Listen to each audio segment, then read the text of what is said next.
बिस्मिल्लाहिर्रहमानिर्रहीम।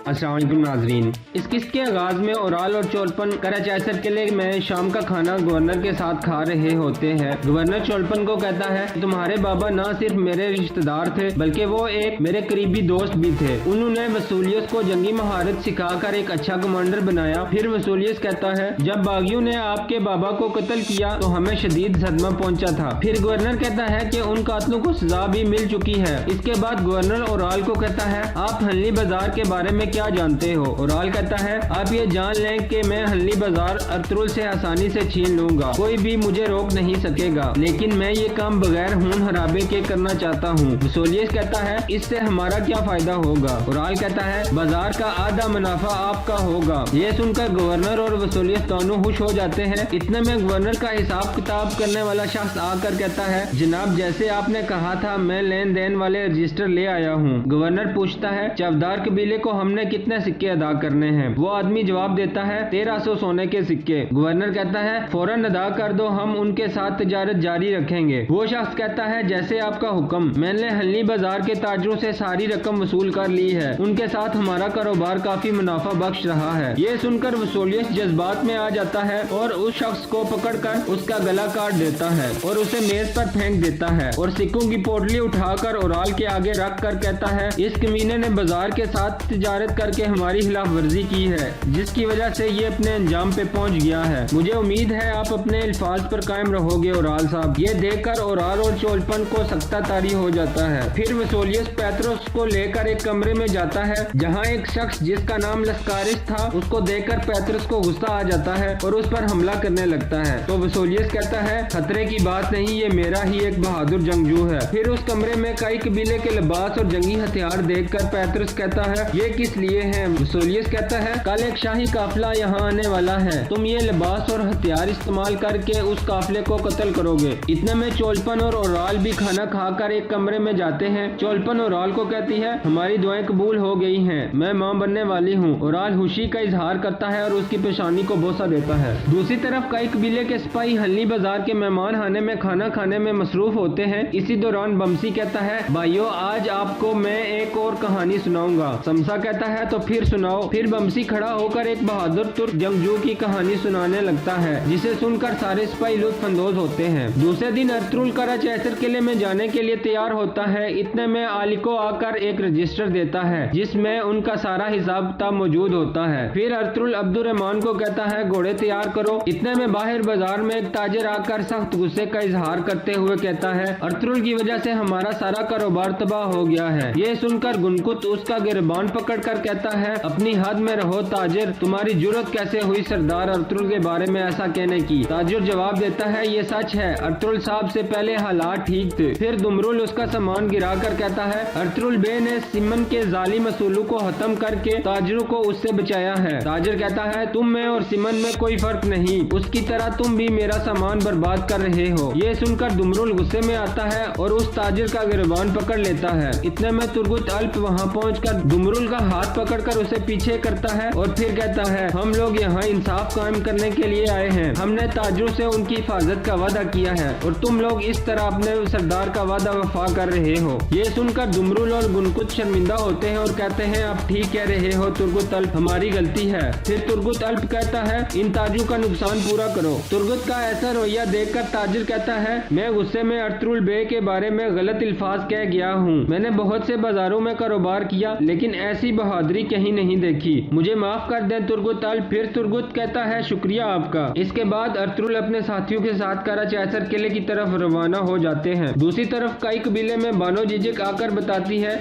कि सरदार जानदार आए हैं। वो बहुत गुस्से में दिखाई देते हैं और कहते हैं, मैं अर्तुगरुल से मिलना चाहता हूँ। मैंने उनको बताया कि अर्तुगरुल बे यहाँ मौजूद नहीं है। हाइमा हनम कहती हैं, भेजो उनको अंदर। फिर सरदार जानदार अंदर दाखिल होता है। हाइमा खातून उसे खुशामदीद कहकर बैठने को कहती हैं। फिर हाइमा हनम कहती हैं, सरदार जानदार मैंने कई साल अपने कबीले की नुमाइंदगी की है, जो भी बात है आप मुझे बता सकते हो। जानदार कहता है, कल बाजार में जो कुछ हुआ इससे सूरत हाल काफी खराब हो गई है। अर्तुगरुल मेरे सब्र का इम्तिहान लेकर कहकर मुझे बेइज्जत करने की कोशिश कर रहा है। हाइमा खातून कहती हैं, ये क्या कह रहे हैं आप? आपकी इज्जत हमारी इज्जत है। जानदार कहता है, अगर अर्तुगरुल ऐसा रवैया अख्तियार करके दोनों कबीलों में लड़ाई चाहता है तो फिर आप तैयारी कर लें। मैंने भी एहतियाती तदाबीर अख्तियार कर ली है। हाइमा खातून कहती हैं, आपको पहले एहतियाती तदाबीर अपने हेमे में मौजूद गद्दार के खिलाफ लेनी चाहिए। जानदार कहता है, क्या आप भी अर्तुगरुल की तरह मेरे बेटे पर इल्जाम लगा रही हैं? हाइमा खातून कहती हैं, अर्तुगरुल को गद्दार की तलाश है और वो यकीनन जल्द ही उसे ढूंढ लेगा। जानदार कहता है, तो फिर उसे कहीं और तलाश करना चाहिए। क्या आप वाकई ही समझती हैं कि वो ओराल ही था जिसने आपकी कलीने जलाकर आपके सिपाहियों को कत्ल करवाया है, और ये जानते हुए कि उसकी अपनी बहन मर सकती है? क्या फ्रांसिस्को को भी उसने ही उकसाया था? हाइमा खानम कहती हैं, जानदार साहब, मैं और अर्तुगरुल जानते हैं कि वो फितना हमारे दरमियान ही मौजूद है। जल्द ही अर्तुगरुल उसे तलाश करके काट देगा। जानदार कहता है, ये मेरी आखिरी इंतबाह है, मेरे बच्चों से दूर रहें। अर्तुगरुल ने अपना लालचीपन जाहिर कर दिया है, अब मैं उस पर कोई रहम नहीं करूंगा। हाइमा खानम कहती हैं, एक मुसलमान को सिर्फ अल्लाह पर यकीन करना चाहिए। मैं जानती हूँ मेरा बेटा अल्लाह के सिवा किसी से नहीं डरता। जानदार ये कहकर खड़ा हो जाता है कि हम देख लेंगे। फिर हाइमा खानम उसे कहती हैं, जानदार बे, अपनी आंखें खोल लें, अभी भी वक्त है।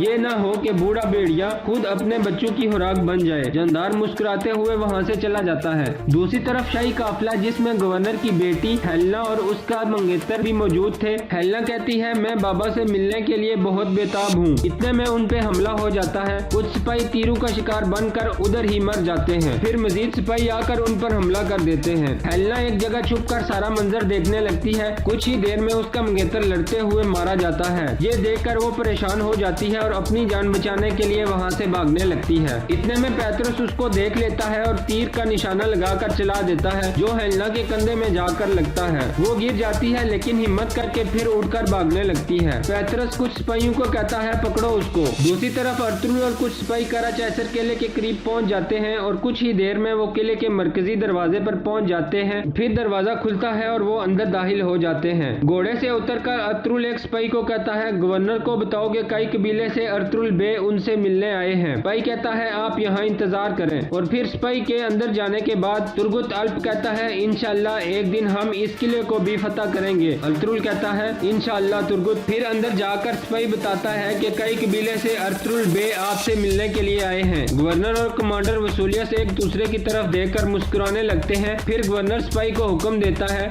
भेजो उसको अंदर। फिर गवर्नर कमांडर से कहता है कि वो सीधा चलकर हमारे जाल में फंसने आ गया है। अगर ऐसा ही जारी रहा तो जल्द ही हम इन तुर्कों से छुटकारा हासिल कर लेंगे। दूसरी तरफ ओराल वापस अपने कबीले में जाकर सरदार जानदार से कहता है, मैंने सारे अपने सिक्के वसूल कर लिए हैं। जानदार कहता है, तुमने एक बार फिर मुझे सुरखरू कर दिया है, और अगर मैं तुम पर पहले भरोसा कर लेता तो आज हल्ली बाजार हमारा होता। ओराल कहता है, आप यकीन रखें, वक्त आने पर यह बाजार भी हमारा हो जाएगा। फिर चोलपन जानदार को बताती है कि एक खुशखबरी है, आप दादा बनने वाले हैं। यह सुनकर सरदार जानदार खड़ा हो जाता है और खुदा का शुक्र अदा करता है। इतने में एक सिपाही अंदर आता है और बताता है कि अमीर साथ 3 आए हैं। जानदार कहता है, उन्हें फौरन अंदर लेकर आओ। फिर साथ 3 गोपैक अंदर आता है और पुरजोश होकर दोनों एक दूसरे से मिलते हैं और कहते हैं कि कई सालों बाद हम फिर एक हो गए हैं। जानदार कहता है, आपने यहाँ आकर हमारे कबीले को इज्जत बख्शी है अमीर हजरत। साथ 3 कहता है, मैं कुछ दिनों के लिए आपका मेहमान हूँ, क्योंकि सुल्तान ने मुझे इन जमीनों पर अमन कायम करने के लिए भेजा है। जानदार खुश होकर उसे बैठने को कहता है और साथ 3 गोपैक बैठ कर कहता है, जब तक इन जमीनों पर खून खराबा करने वालों से निमट न लूं मैं, तब तक नहीं जाऊंगा। ओराल तंजिया अंदाज में कहता है, फिर तो हमें अर्तुगरुल का शुक्रगुजार होना चाहिए। ये सुनकर साथ 3 गोपैक भी मुस्कुराने लगता है और यहाँ इस किस्त का इख्तिताम हो जाता है।